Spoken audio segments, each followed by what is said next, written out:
Bienvenidos a esta segunda clase del módulo Reino de Dios. Comencemos leyendo el Salmo 93, versículo 1 y 2, que dice: Jehová reina, se vistió de magnificencia, Jehová se vistió, se ciñó de poder, afirmó también el mundo y no se moverá. Firme es su trono desde entonces, tú eres eternamente. Salmo 93, 1 y 2. Hemos estado viendo este tema del reino de Dios, hablando de cómo Dios reina en la actualidad. Hay personas, hay creyentes que creen que Dios no está reinando, que Él no es el que está gobernando el mundo y que por eso hay tantas situaciones difíciles. Los que piensan así dicen que en un futuro el Señor reinará sobre la tierra y entonces habrá justicia. Sin embargo, hemos examinado un poco esa teoría y nos hemos dado cuenta que no es real, que en la Biblia enseña que Dios reina siempre, Él está reinando todo el tiempo. Este salmo precisamente nos habla de Dios como rey, dice Jehová reina. Miren que no dice reinará, dice Él reina. Se vistió de magnificencia, se ciñó de poder, afirmó el mundo, no se moverá. Nos muestran a un Dios reinante.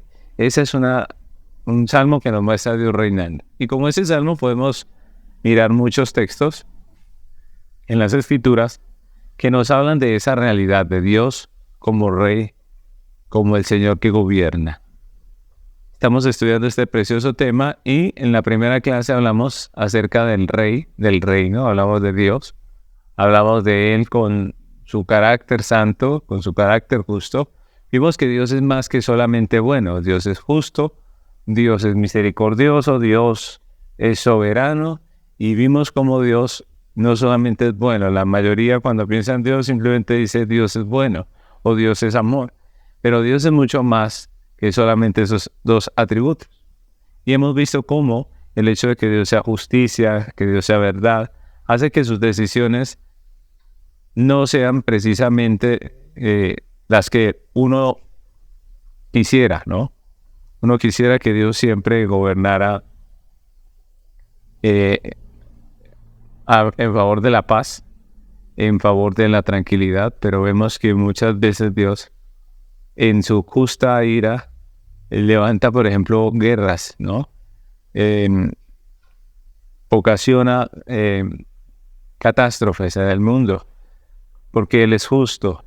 Y aprendimos que el carácter de Dios es muy importante para entender cómo Dios reina sobre la tierra. Muchas veces no entendemos o pensamos que Dios no reina precisamente porque no entendemos su soberanía, no entendemos lo que Él está haciendo. En la segunda clase, que es la que vamos a ver hoy, vamos a hablar de la ley del reino. En la tercera clase hablaremos del pueblo y los oficiales. Y en la cuarta estaremos tocando el tema del reino eterno de Dios. Así que vamos a continuar con nuestro tema. Hoy nos corresponde la ley del reino. Y vamos a estar viendo cómo dentro de ese reino Dios gobierna a través de una ley, ¿no? Vamos a ver cuatro cosas que son importantes dentro de esa ley, ¿no? Tres cosas que son importantes dentro de esa ley y que nos van a dar claridad acerca del tema del reino. Entonces vamos a comenzar hablando acerca del origen divino de la ley. Nosotros sabemos que Dios es el rey del reino, como vimos hace 8 días, en la última clase. Y como rey tiene una ley por medio de la cual gobierna todas las cosas. Dios gobierna por medio de su ley. La ley es la expresión del carácter santo y soberano de Dios. Y por eso refleja a Dios. Refleja sus perfecciones, su carácter.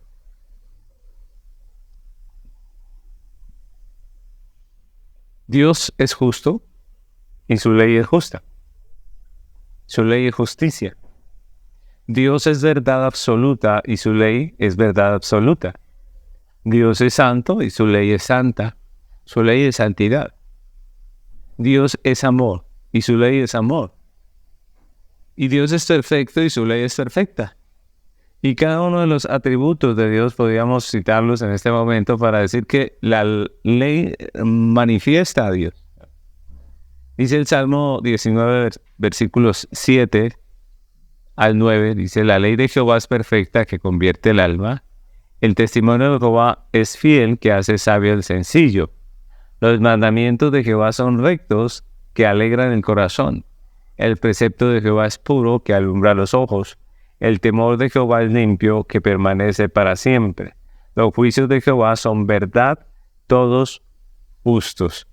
Aquí, en este salmo, nada más podemos ver muchos de los atributos de Dios reflejados en la ley. La Biblia enseña que en la creación, esa ley fue puesta en el corazón del hombre, y es lo que nosotros conocemos como la conciencia. Dios, como Rey, expresó su voluntad como ley desde el principio.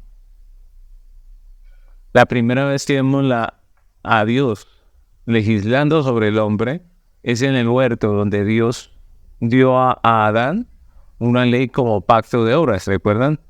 Dios en el principio le da a Adán esa ley, una ley que le obligaba a una obediencia perfecta, y le prometió vida si la cumplía y muerte si la infringía. Leemos en Génesis capítulo 2, versículos 16 y 17, que dice: y mandó Jehová Dios al hombre, diciendo: de todo árbol del huerto podrás comer, mas del árbol de la ciencia del bien y del mal no comerás, porque el día que de él comieres, ciertamente morirás. Este texto es muy claro. Dios había dado una ley. Si el hombre la infringía, moría. Si la guardaba, seguía con vida. Y sabemos que a pesar de que el hombre tenía el poder y la capacidad dada por Dios para guardar esa ley, él decide infringirla, y eso trajo como consecuencia pecado, trajo como consecuencia castigo y muerte. Dios siguió revelando su ley como regla perfecta de rectitud para el hombre, y por eso le dio a su pueblo Israel en el monte Sinaí las tablas con los 10 mandamientos escritos en piedra. De esos 10 mandamientos, 4 hablan de nuestros deberes para con Dios, y los 6 restantes nos hablan de los deberes para con el prójimo. Y esa es prácticamente el resumen de la ley, los 10 mandamientos. Dice Éxodo 21, vamos a leer ese texto para recordar esos 10 mandamientos. Dice Éxodo 21, y habló Dios todas estas cosas diciendo: yo soy Jehová tu Dios, que te saqué de la tierra de Egipto, de casa de servidumbre. No tendrás dioses ajenos delante de mí. No te harás imagen ni ninguna semejanza de lo que está arriba en el cielo, y abajo en la tierra, ni en las aguas debajo de la tierra. No te inclinarás a ellas ni las honrarás, porque yo soy Jehová tu Dios, fuerte, celoso, que visito la maldad de los padres sobre los hijos hasta la tercera y cuarta generación de los que me aborrecen. Y hago misericordia a millares, a los que me aman y guardan mis mandamientos. No tomarás el nombre de Jehová tu Dios en vano, porque no dará por inocente Jehová al que tomare su nombre en vano. Acuérdate del día de reposo para santificarlo. 6 días trabajarás y harás toda tu obra, mas el séptimo día es reposo para Jehová tu Dios. No hagas en él obra alguna, tú, ni tu hijo, ni tu hija, ni tu siervo, ni tu criada, ni tu bestia, ni tu extranjero que está dentro de tus puertas. Porque en 6 días hizo Jehová los cielos y la tierra, el mar y todas las cosas que en ellos hay, y reposó en el séptimo día. Por tanto, Jehová bendijo el día de reposo y lo santificó. Honra a tu padre y a tu madre, para que tus días se alarguen en la tierra que Jehová tu Dios te da. No matarás, no cometerás adulterio, no hurtarás, no hablarás contra tu prójimo falso testimonio, no codiciarás la casa de tu prójimo, ni codiciarás la mujer de tu prójimo, ni su siervo, ni su criada, ni su buey, ni su asno, ni cosa alguna de tu prójimo. Esos son los 10 mandamientos escritos en Éxodo 20. Y esos mandamientos no son toda la ley. Si nosotros vamos a los 5 primeros libros de la Biblia, fueron llamados la Torá o la ley, y en esos 5 libros podemos encontrar lo que fue la ley realmente, que es mucho más que 10 mandamientos. Y esa ley habla de todo. Ahorita vamos a ver un poco lo que abarca la ley. Pero esa ley está resumida en estos 10 principios que son los 10 mandamientos. Eso es lo que son los 10 mandamientos, el resumen de la ley. La ley de Dios se resume en estos 10 mandamientos. Y toda esta ley que se resume en los 10 mandamientos se puede resumir un poco más en la ley del amor, ¿no? En la ley de amar a Dios con todo nuestro corazón y a nuestro prójimo como a nosotros mismos.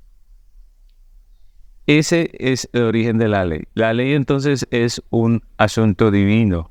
Miren que la ley no es simplemente humana, ¿no? Muchas veces, hoy en día sobre todo, se quiere afirmar o decir que la ley es un invento para manipular las masas, ¿no? Es como una soberbia del hombre que rige la vida de los demás porque quiere. Y se pone en duda la conveniencia de la ley, pero en la Biblia encontramos que la ley no es de origen humano, sino de origen divino. Dios fue el que la dio. Son mandamientos de Dios, del soberano, del creador, del dueño, y deben ser guardados por el hombre tal y como los dio Dios. Entonces es muy importante entender ese primer punto, que la ley es de origen divino.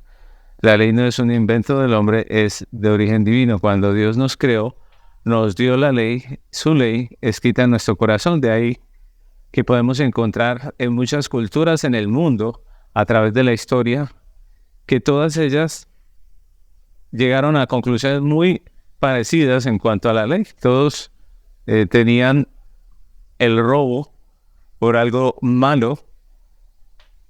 Todos condenaban los actos pecaminosos, como el del asesinato. Y todo esto lo que nos indica es que hay una conciencia común, una conciencia dada por Dios. Esa es otra cosa que se pone en duda hoy en día, la conciencia, ¿no? Hoy en día se quiere afirmar también que la conciencia es algo cultural, que la conciencia no es un regalo de Dios, sino que es una imposición cultural o social. Y también se ha querido tratar de evadir esa conciencia, ¿no? Tratar de cauterizar esa conciencia diciendo que es de origen humano, que hace parte de lo que la sociedad impuso. Pero en la Biblia encontramos que esa conciencia fue dada por Dios en la creación al hombre, y que por esa conciencia el hombre va a ser juzgado, porque acéptelo o no, todos tenemos una conciencia y todos sabemos qué es bueno y qué es malo. En el momento en que nosotros hacemos algo, sabemos o entendemos si lo que estamos haciendo está bien o está mal. Nosotros lo podemos saber porque Dios nos ha dado una conciencia. Así que neguémosla o no la neguemos, al fin y al cabo, todas la tenemos, y eso nos hace culpables delante de Dios, ¿no? El tener una conciencia y violarla, violentarla, quererla evadir o cauterizar, eso obviamente es contrario a lo que Dios nos ha mandado. El segundo punto que vamos a ver es la clasificación de la ley. Dios reina en el mundo y lo hace a través de su ley, lo acabamos de ver. En la Biblia encontramos que hay 3 tipos de leyes: la ley moral, la ley ceremonial y la ley civil. Las tres fueron escritas en el corazón del hombre. Si nosotros miramos, esta es una clasificación que se hace para tratar de entender mucho mejor lo que es la ley, ¿no? Generalmente se divide en estas tres clases de leyes, ¿no? La primera es la moral. Vamos a hablar un poco de lo que es la ley moral. Con esta ley Dios determina lo que es bueno y lo que es malo. Por eso debemos decir que la moralidad es absoluta y no relativa. La moral en la práctica del hombre no debe ser determinada por la cultura o por las circunstancias, sino por Dios, el creador, el dueño. La moralidad como la conciencia fueron dadas por Dios.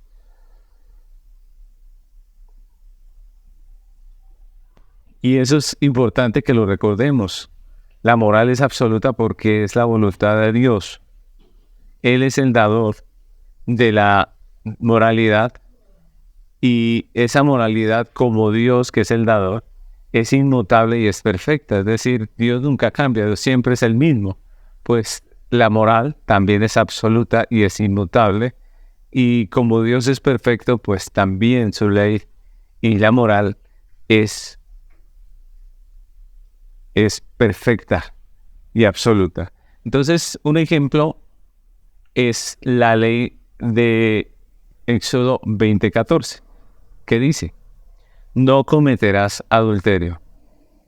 En nuestro tiempo, el movimiento de liberación sexual juzga como correctas diferentes prácticas sexuales y busca que la sociedad la legitimice, ¿no? Hemos visto en nuestro tiempo cómo poco a poco se ha ido aprobando o se ha ido legalizando muchas conductas que en el tiempo antiguo eran pecaminosas, llegaron a ser tratadas como enfermedades mentales, y ahora las están legalizando, ¿no? El mundo puede legalizar lo que quiera, pero en este mandamiento Dios legisla sobre la sexualidad del hombre. Le pone unos límites dentro de los cuales es legal, y dice que fuera de esos límites pues es ilegal, ¿no? Y pues los límites dentro de los cuales esa sexualidad legal es el matrimonio monógamo. Y Dios condena toda práctica que se pretenda ejecutar por fuera de ese marco legal que Dios puso. Dios condena toda práctica que pretenda alterar el orden que Dios estableció. Y eso es lo que dice la Biblia. El adulterio habla de eso, de un hecho que se realiza por fuera del matrimonio. De tal manera que la inmoralidad sexual trae juicio y la sexualidad dentro del orden de Dios trae bendición. Entonces miren cómo a través de este pequeño ejemplo de la sexualidad podemos ver la ley de Dios y podemos ver cómo contradice los estándares del hombre, los estándares de los hombres impíos, ¿no? Hebreos capítulo 13, versículo 4, dice: honroso sea en todos el matrimonio y el lecho sin mancilla, pero a los fornicarios y a los adúlteros los juzgará Dios. Claramente nos muestra que la Iglesia cree en el orden divino del matrimonio, que dentro de ese orden el sexo es legal, y que los creyentes debemos vivir dentro de ese lecho si queremos disfrutar de la sexualidad. Y también vemos claramente en ese texto cómo Dios trae juicio sobre los pecadores, los que violentan ese orden de Dios, sobre aquellos que se salen del orden establecido por Dios. Dice: pero a los fornicarios y a los adúlteros los juzgará Dios. Así que no importa cuántas cosas legalice el mundo, la realidad es que todos tenemos conciencia. La realidad es que Dios ha establecido unos mandamientos y un orden para la sexualidad, que esa sexualidad manifestada dentro del orden de Dios es algo que trae bendición, que trae gozo, regocijo, pero por fuera de esos límites pues es algo que va a traer condenación, va a traer problemas, va a traer consecuencias y va a traer el castigo eterno, que es lo más tremendo. Ahora, esa es la ley moral. Entonces la ley moral habla de lo que es bueno y lo que es malo. ¿Quién establece la moral realmente? Dijimos que Dios. Dios es el que establece la moral y es Él porque Él es el dueño del Señor y el soberano. Ahora, otra clase de ley es la ley ceremonial. La ley ceremonial. ¿Y qué es la ley ceremonial? Pues son leyes de culto, orden litúrgico, de adoración, que vemos en toda la escritura, ¿no? Porque recordemos que Dios no cambia. Dios es el mismo ayer, hoy y por los siglos. Y en el Antiguo Testamento Dios le dio leyes litúrgicas a Israel que consistían en ordenanzas ceremoniales, en sacrificios, en el santuario, y una cantidad de ceremonia que prefiguraba a Cristo, que prefiguraba su obra redentora, los beneficios que trae esa obra redentora. Todas estas eran figuras, dice la Biblia, que eran sombras. Por ejemplo, en la celebración de la fiesta de la Pascua y las primicias que ofrecía al pueblo en esta celebración, Dios le dio las especificaciones que debían observarse claramente al pueblo, ¿no? En Éxodo 34, 25 dice el texto, y el 26 dice: no ofrecerás cosa leudada junto con la sangre de mi sacrificio, ni se dejará hasta la mañana nada del sacrificio de la fiesta de la Pascua. Las primicias de los primeros frutos de tu tierra llevarás a la casa de Jehová tu Dios. No cocerás el cabrito en la leche de su madre. Allí nos hablan de la fiesta de la Pascua, donde Dan tenía que sacrificar un animal delante del Señor y tenía que traer las primicias dentro de lo que era esa fiesta, ¿no? Y toda esta ley, más adelante, viene a cumplirla Cristo. Cuando el pacto prometido fue cumplido por el mediador, que es Jesucristo, la ley ceremonial no se elimina, sino que Cristo la cumple, y eso es importante entenderlo. Algunos piensan que la ley ceremonial pues ya se eliminó después de que vino Cristo, pero no se elimina. Recordemos que Dios no cambia. Nosotros debemos recordar que Dios es inmutable. Cristo no vino a eliminar todo lo antiguo, sino a cumplirlo. Cristo cumplió todas esas ceremonias que en el Antiguo Testamento apuntaban a Él, a su obra redentora. Primera a los Corintios, capítulo 5, versículo 7, dice: limpiaos pues de la vieja levadura, para que seáis nueva masa. Miren que aquí están hablando el apóstol Pablo de Cristo, haciendo mención de la Pascua. Y empieza por la levadura. Recuerden que fue lo primero que hablaba en Éxodo 34. Dice: limpiaos pues de la vieja levadura, para que seáis nueva masa, sin levadura como sois. Porque nuestra Pascua, que es Cristo, ya fue sacrificada por nosotros. Miren que no dice que la Pascua se eliminó, que se quitó, sino dice que la Pascua la cumplió Cristo. Cristo cumplió esa Pascua. Cristo es el Cordero de la Pascua. Él cumple esa ceremonia que en el antiguo tiempo se hacía precisamente apuntando hacia su obra, hacia lo que Él hizo en la cruz del Calvario. En el Nuevo Testamento también hay liturgia, pero cambia porque Cristo, el Cordero de Dios, ya fue sacrificado por su pueblo. Ahora la liturgia celebra la obra de Cristo, lo que ya hizo Cristo. En cambio, si miramos la liturgia del Antiguo Testamento, vemos que la liturgia apuntaba hacia lo que iba a ser el Cordero, hacia el sacrificio, hacia toda esa obra redentora que hizo y efectuó Cristo. Una vez Cristo viene y cumple, pues toda nuestra liturgia ahora no mira hacia adelante, sino hacia atrás, a lo que ya Cristo hizo. Un ejemplo es la celebración de la Pascua, en la que se celebra precisamente lo que Cristo ya hizo. Es una ceremonia que se puede mirar como la Pascua del Nuevo Testamento, que nos habla de la liberación del pueblo de Dios, y en la cual ya no se sacrifica un animal, sino que se comparte el pan y el vino, recordando precisamente el sacrificio de Cristo. Ese es un buen ejemplo de lo que es la ceremonia en el Nuevo Testamento. Entonces, en el tiempo del pacto cumplido, todavía hay ceremonia. Por ejemplo, si nosotros revisamos la primera carta a Timoteo, recordemos que la escribe el apóstol Pablo, escribió hablándole al discípulo Timoteo, que era pastor en la iglesia de Éfeso, y le escribe dándole instrucciones precisamente de culto, de cómo iba a hacer la ceremonia dentro de la congregación en el Nuevo Testamento, y le da algunos mandatos específicos de culto, mandamientos en donde le habla un poco del orden del culto. Y en 1 Timoteo capítulo 2, versículo 1 dice, exhortó ante todo a que se hagan rogativas, oraciones, peticiones y acciones de gracia por todos los santos, por los reyes y por todos los que están en eminencia, para que vivamos quieta y reposadamente en toda piedad y honestidad, porque esto es bueno y agradable delante de Dios, nuestro Salvador.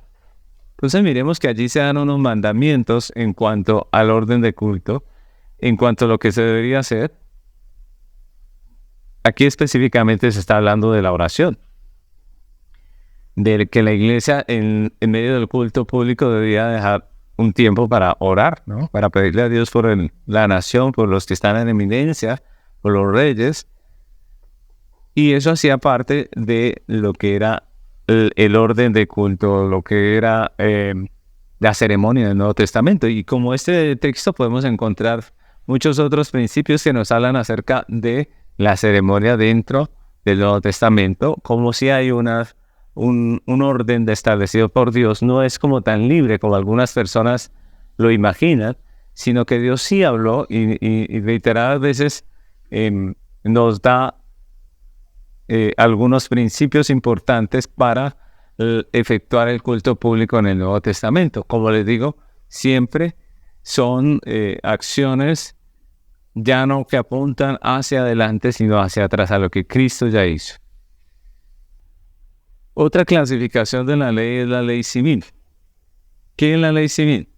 Son las órdenes relacionadas con tierras, impuestos, relaciones entre las personas de la comunidad, leyes de salubridad que nos hablan acerca de acciones preventivas para no enfermarnos. Y si nosotros vemos, la ley civil gobierna todo lo que son las relaciones con el prójimo. Y aunque muchas de esas leyes que encontramos en la Biblia fueron dadas dentro del contexto de la teocracia de Dios con el pueblo de Israel, aunque los cambios en la historia, los cambios en la sociedad, pues no permiten el cumplimiento exacto de muchas de esas ordenanzas, porque ha cambiado, por ejemplo, la economía, ha cambiado la manera en que las personas ganan su salario, han cambiado muchas cosas y podemos decir que no todo esto se puede cumplir. Lo que sí podemos ver es que los principios detrás de todas estas leyes siguen vigentes y se deben aplicar a las circunstancias actuales. Por ejemplo, principios como la justicia que debemos tener en los negocios, son principios que debemos guardar, ¿no? La honestidad, el amor al prójimo, incluso al enemigo, cuando se ve en situaciones difíciles. Hay muchas de esos principios que se pueden aplicar a las realidades nuestras, ¿no? Por ejemplo, aquí hay un texto en Éxodo, capítulo 21, versículo 12 al 14, que dice: el que hiere a alguno, haciéndole así morir, él morirá. Mas el que no pretendía herirlo, sino que Dios lo puso en su mano, entonces yo te enseñaré lugar al cual ha de huir. Pero si alguno se ensoberbeciere contra su prójimo y lo matare con alevosía, de mi altar lo quitarás para que muera. Entonces esta ley, este texto de Éxodo, es muy claro, y en este texto podemos ver muchos principios que han sido aplicados a las leyes de las naciones. Miren que tal vez exactamente la ley como la dice ahí no se aplica, pero los principios de esta ley que está expuesta aquí en Éxodo 21 sí se aplican a las naciones y fueron aplicadas por las personas encargadas de hacer las leyes, ¿no? ¿Cuáles principios vemos ahí? Principios como el de la proporcionalidad en el castigo, ¿no? Que indica que el castigo para quien viola la ley debe ser proporcional al daño que causó. Eso es lo que quiere decir esa ley. Que si alguno mata a otra persona, pues él también debe morir. Eso nos habla de proporción. Y eso es importante. Otro principio que vemos allí dentro de esta ley es el de la intención. Que la intención cuenta y no solamente el acto. El acto es importante, pero también la intención. Y aunque no estamos en la teocracia de Israel, Dios sigue gobernando el mundo a través de los estados, a través de las leyes. Como podemos ver, la ley sigue vigente y Dios gobierna el mundo a través de las instituciones, las autoridades y las leyes. Eso es muy importante porque algunos piensan que la ley civil era para Israel y que ya prácticamente se abrogó. Y eso no es lo que dice la palabra de Dios, porque nosotros vemos que Jesús reitera muchos de los mandatos en el Nuevo Testamento, incluso civiles. Recordemos cuando le pregunta a Jesús si había que pagar el impuesto. Y él dijo, dad a César lo que es de César y a Dios lo que es de Dios. Entonces sí hay una ley civil todavía, claro que sí. Y nosotros debemos guardar los principios de la ley de Dios, lo que está escrito en la palabra de Dios. Romanos capítulo 13, versículo 1, confirma que la ley civil sigue vigente. Confirma que aún debemos estar sujetos a las autoridades, haciendo la voluntad de Dios a través de la ley que los magistrados imponen. Romanos capítulo 13, versículo 1, dice la palabra del Señor. Sométase toda persona a las autoridades superiores, porque no hay autoridad sino de parte de Dios, y las que hay por Dios han sido establecidas.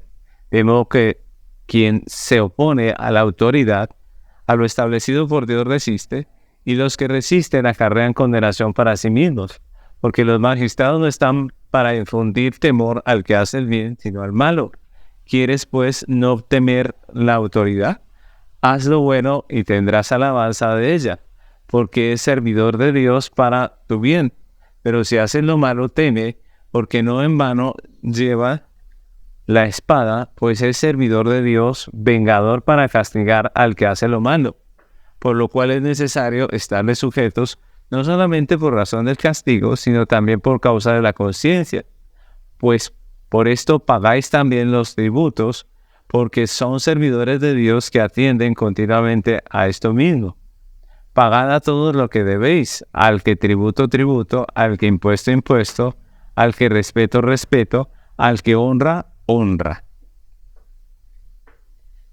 Eso, capítulo 13 de Romanos, deja claro que hay una autoridad civil que debemos estar sujetos a la autoridad civil. Esto es importante ya que en muchas épocas los cristianos han sido perseguidos por la autoridad civil. Y la tentación cuando la autoridad civil nos persigue es a violar la autoridad, a ponernos en contra de la autoridad. Pero aún en tiempos de persecución, Pablo escribe a la iglesia y le dice, sujétese a la ley. Nosotros vemos a Pablo mismo sujetándose a la ley. Incluso él termina siendo juzgado de una manera injusta por la ley, y aún así él escribe acerca de la ley y él dice, sujétense a las autoridades. Eso es muy importante porque nosotros debemos, si somos creyentes, debemos estar a favor de las instituciones, a favor de las autoridades y de la ley. Sí, hay momentos en que la ley, las autoridades, están en contra de Dios, de lo que Dios estableció, de lo que Dios manda. En tales casos la Biblia dice que nosotros debemos sujetarnos a Dios antes que a los hombres. Pero de resto, en todo lo que es normalmente la ley ordena y que está dentro de los límites de lo que Dios ha establecido, pues debemos obedecer, como dice la palabra. Hay un tercer punto que vamos a ver en nuestro estudio y son los aspectos de la ley. Hay 3 aspectos de la ley que son importantes para que nosotros entendamos el reino de Dios. ¿Cuáles son esos 3 aspectos de la ley? Pues el primero de ellos es la norma. La ley son normas que manifiestan el carácter de Dios. Si usted mira una ley, es una norma. Y esa norma manifiesta el carácter de Dios. Y en ese sentido debemos recordar que la ley es buena y manifiesta los atributos de Dios, entre ellos el amor, la justicia y la bondad de Dios. La ley es buena. Y si, como hemos visto, Dios es amor, pues su ley es amor. Así que guardar la ley es amar. Por eso la Biblia dice en Romanos capítulo 13, versículo 8 y 9, dice, hasta el 10, dice, no debáis a nadie nada, sino el amaros unos a otros, porque el que ama al prójimo ha cumplido la ley. Porque no adulterarás, no matarás, no hurtarás y no dirás falso testimonio, no codiciarás y cualquier otro mandamiento en esta sentencia se resume. Amarás a tu prójimo como a ti mismo. El amor no hace mal al prójimo, así que el cumplimiento de la ley es el amor. Claramente, el texto nos está diciendo que la ley de Dios, que es amor, pues también es amor. Y el guardar la ley viene a ser amar. Miren lo interesante. Amar es guardar la ley. Las leyes de Dios benefician al hombre. No matarás, no codiciarás, y todas las otras leyes hacen bien al hombre. Todo eso redunda en el bienestar del hombre. Entonces, miren lo importante. Hay una norma establecida por Dios que manifiesta su carácter. Ese es el primer aspecto de la ley, la norma. El segundo aspecto de la ley es la sentencia. La sentencia de la ley manifiesta la justicia de Dios, el castigo o la paga por el pecado, que es la muerte. Romanos 6:23 dice, porque la paga del pecado es muerte, mas la dádiva de Dios es vida eterna en Cristo Jesús, Señor nuestro. La paga del pecado, recordemos que el pecado es la violación de la ley. Hay una paga por violar la ley. Muchos de los juicios, las guerras, las hambrunas, las desgracias que se presentan en todo el mundo hacen parte de la sentencia de la ley, de esa ley divina. Dios ha establecido unos mandamientos, unos parámetros, y muchas veces el hombre se deleita en violentarlos, se deleita haciendo todo lo contrario. Y la Biblia dice que el hombre acumula ira para el día de la ira. Y hay momentos en que Dios hace juicios sobre la tierra. Lo vemos en el Antiguo Testamento. Vemos a muchos juicios en el Antiguo Testamento, como el diluvio. Vemos juicios como el de Sodoma y Gomorra. Juicios donde las personas violaron la ley consecutivamente, constantemente. Y llegó un momento en que Dios trajo un juicio sobre la tierra. Muchas situaciones que vemos hoy en día todavía es el obrar de Dios en medio de este mundo como sentencia de la ley. Dios ha sentenciado juicios sobre el mundo. Ageo capítulo 1, versículo 9 al 11 dice, buscáis mucho y halláis poco, y encerráis en casa y yo lo disiparé en un soplo. ¿Por qué? Dice Jehová de los ejércitos. Por cuanto mi casa está desierta y cada uno de vosotros corre a su propia casa. Por eso se detuvo de los cielos sobre vosotros la lluvia y la tierra detuvo sus frutos. Y llamé a la sequía sobre esta tierra y sobre los montes, sobre el trigo, sobre el vino, sobre el aceite, sobre todo lo que la tierra produce, sobre los hombres y sobre las bestias y sobre todo trabajo de manos. Ahí vemos una clara amonestación de Dios a su pueblo, que se había olvidado de la casa de Dios, se había olvidado de la obra de Dios, Eso es algo que ocurre muchas veces. La gente empieza a vivir sus vidas, se olvidan de la obra de Dios, los cristianos, y Dios no se queda con esto, sino que Él dice, por esto ha venido maldición en los frutos. Dice, por esto yo llamé la sequía, por esto hay hambre, por eso no producen fruto la tierra. Y todo esto vemos que es la sentencia de la ley. Dios da una sentencia cuando el hombre viola la ley. Y lo que vemos en muchos casos es el resultado de esa sentencia. El hombre viola la ley 1, 2, 3 veces constantemente y llega un momento en que Dios trae su juicio y es lo que vemos en muchas ocasiones. Así que esa es la sentencia de la ley. Hay una norma que Dios da en la ley, hay una sentencia por la violación de ella y también podemos ver una recompensa, ¿no? No solamente la parte negativa, sino también la parte positiva. Pero como el hombre es pecador, pues vemos la sentencia de juicio. Y por último, el último aspecto de la ley es la satisfacción. La satisfacción. Y este punto es de los más importantes porque es el que le da entendimiento a todo lo que es el Evangelio. La Biblia es clara con respecto a que los hombres caídos no podemos satisfacer la ley de Dios. Somos pecadores. Nuestras mejores obras son las obras de un enemigo de Dios. Por lo tanto, el hombre no puede satisfacer a Dios porque es pecador. El hombre desde la caída no puede satisfacer a Dios porque es pecador. Y esa es una realidad que encontramos en toda la Escritura. Isaías capítulo 64, versículo 6, lo dice de manera clara y lo dice en unas palabras que son un poco bruscas, ¿no?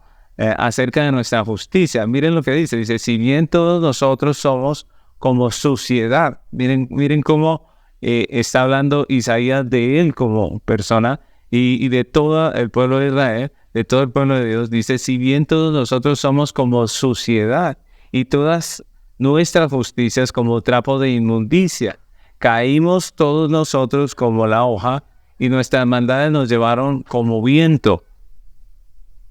Este texto lo dice muy claramente. Ni nosotros ni nuestras obras son agradables delante de Dios. Son una suciedad, son como trapo de inmundicia. Esa palabra se refiere a algo muy negativo dentro de las costumbres de los judíos. Lo que está diciendo es que nosotros como personas no podemos satisfacer a Dios con nuestra justicia. ¿Por qué? Porque somos pecadores. Porque en nosotros hay inmundicia, suciedad. Todos hemos violado la norma y esto hace que la sentencia sobre nosotros sea la muerte. Para todos nosotros, no hay ninguno que se libre de esta situación. La sentencia para todos nosotros es la muerte.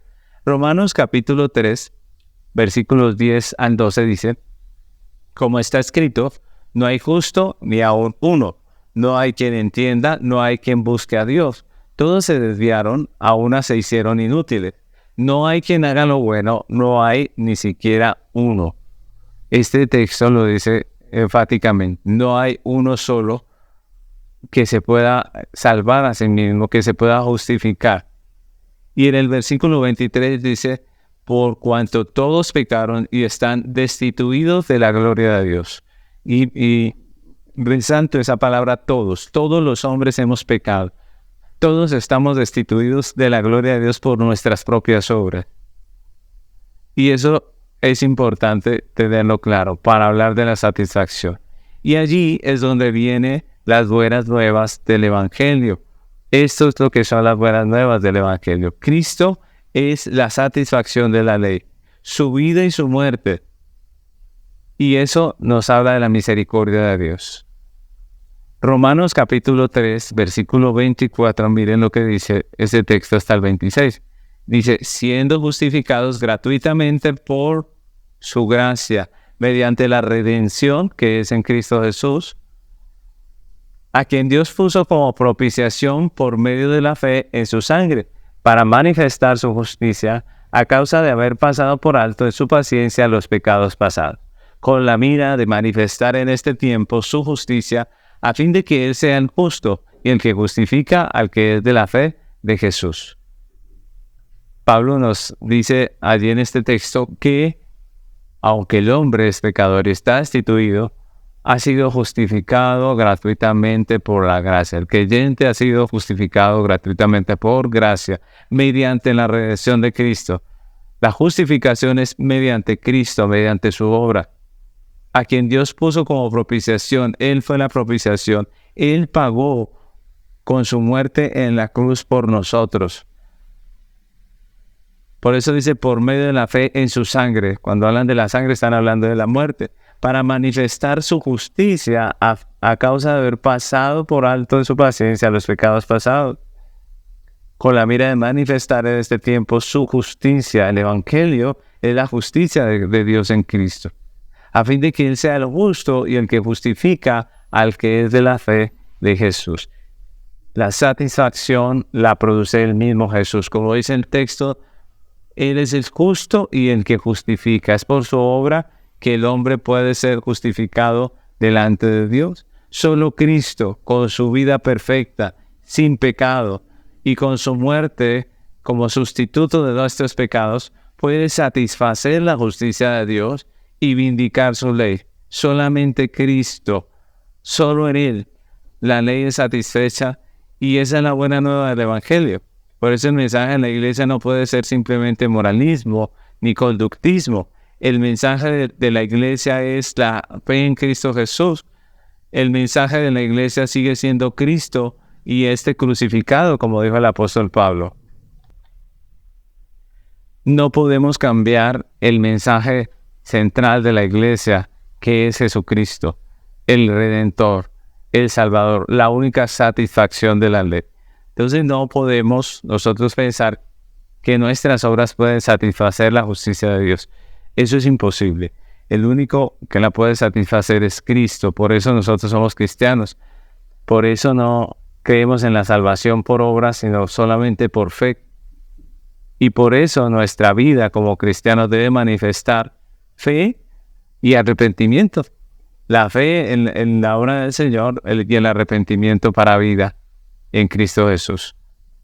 Esa es la clase de hoy. Hablamos de la ley, del reino, del origen divino de la ley, de las diferentes clases de ley que hay, la moral, ceremonial y civil, y de los aspectos de la ley, la norma, la sentencia y la satisfacción.